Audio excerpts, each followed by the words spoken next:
The bus groaned up another winding Andean road, the landscape a rugged tapestry of brown and green.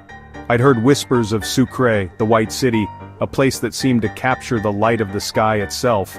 As we crested the final hill, the city appeared. Brilliant white buildings nestled in a gentle valley, a pristine jewel in the Andes. The air felt softer here, the altitude kinder than La Paz or Potosi. A short taxi ride brought me into the city's core, where every building gleamed under the afternoon sun. Sucre's beauty was orderly, calm, a stark contrast to the chaos of other South American cities. This wasn't just a stop, it felt like a destination, a place to linger. I checked into a guest house with a courtyard full of flowers. The owner explained that every homeowner repaints their building each year, a civic duty, not just a tradition. That sense of collective pride was woven into the city's fabric. My first walk felt almost reverent, as if I were exploring a living museum. Every corner revealed another colonial building, ornate balconies and heavy carved doors. Bougainvillea spilled over the white walls, adding bursts of color. The city was quiet, but alive. Distant church bells, murmured conversations, the gentle rhythm of daily life. Sucre didn't shout for attention. It invited you to slow down, look closer, and listen. Here, the stories were waiting in the silence. I was ready to discover them. The next morning I set out to understand the history behind Sucre's whitewash. Founded by the Spanish in the 16th century, Sucre, then La Plata, grew rich from nearby silver mines. That wealth built grand churches, monasteries and mansions, their colonial architecture still defining the city. Thick adobe walls, red-tiled roofs and central courtyards blend Spanish design with local craftsmanship. The balconies are works of art, carved wood, some open, some enclosed, silent witnesses to centuries of history. The whitewash isn't just for looks. It began as a hygienic measure but became a symbol of Sucre's identity. The sunlight reflects off the walls, making the city glow with a unique brilliance. Against this backdrop, daily life pops with color. A woman in a bright skirt, a vendor selling strawberries. The city's purity doesn't feel sterile, it makes the present more vivid. Sucre is a living canvas where history provides the structure and the present paints it with movement and sound. Here, the past and present coexist in every street. The city is both a monument and a vibrant home. Its story is written in white. Sucre's mountains are always present, gentler than those around La Paz, cradling the city in tranquility. At over 9,000 feet, Sucre enjoys a mild, spring-like climate year-round. The weather invites you outside to explore the landscape that shapes the city's character. One afternoon I visited La Recoleta, a monastery and plaza perched on a hill. From its arches the city spread out below, a sea of white buildings and red roofs nestled in green valleys. The view revealed Sucre's dual nature, sophisticated urban center, deeply connected to the land. The surrounding valleys have always provided food, the mountains protection. Standing there, I felt the ancient bond between people and place. The mountains aren't just a backdrop, they're part of Sucre's soul. That evening, the sunset cast golden light over the city, making it glow with ethereal beauty.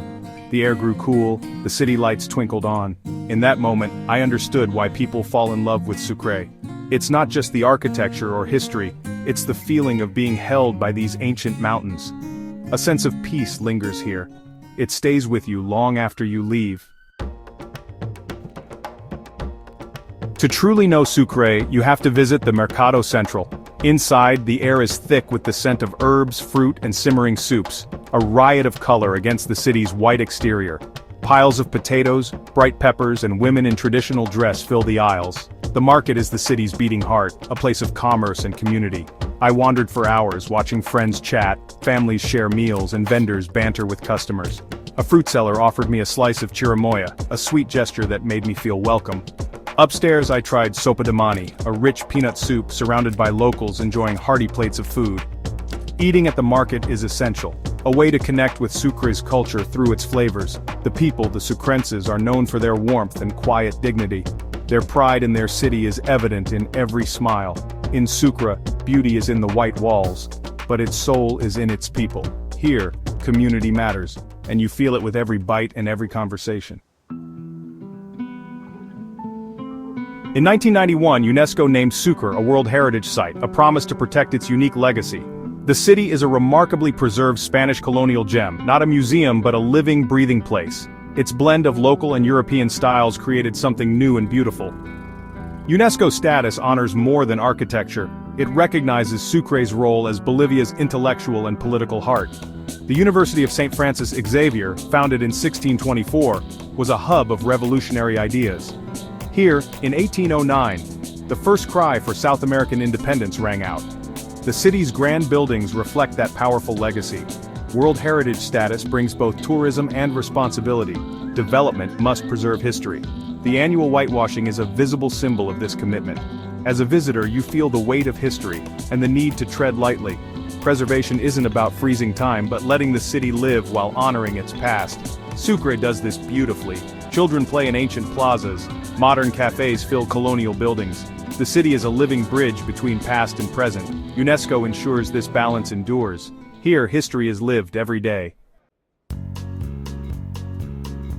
Every great Latin American city has a central plaza, and Sucre's Plaza 25 de Mayo is among the most beautiful. It's the city's living room. Manicured gardens, palm trees, and ornate fountains surrounded by historic buildings. Here, life unfolds. Old men read newspapers, families play, couples stroll at dusk. The statue of Antonio José de Sucre stands at the center, a reminder of the city's revolutionary spirit. If the plaza is the heart, La Recoleta is the soul. A peaceful monastery with quiet courtyards and ancient orange trees. Inside, religious art and artifacts tell the story of centuries past. These spaces, public and private, intertwine history, faith, and daily life. In Sucre, the past is never far away. It's present in every plaza and every quiet corner. Of all Sucre's historic buildings, the Casa de la Libertad stands out. It's where Bolivia was born. On August 6, 1825, the Declaration of Independence was signed here. 2 centuries later, I entered the Salón de la Independencia, its wooden ceiling and portraits echoing with history. The original declaration sits under glass, a symbol of hope and struggle. Our guide brought the past alive, sharing stories of the revolutionaries and the debates that shaped a nation. The portrait of Simon Bolivar, the original Bolivian flag, each detail a link to the country's birth. It wasn't just a history lesson, it was standing on sacred ground. Leaving, I saw Sucre differently, its pride, its care, its spirit of independence. The city is more than colonial beauty, it's the cradle of Bolivian liberty. That spirit endures in its people and its celebrations.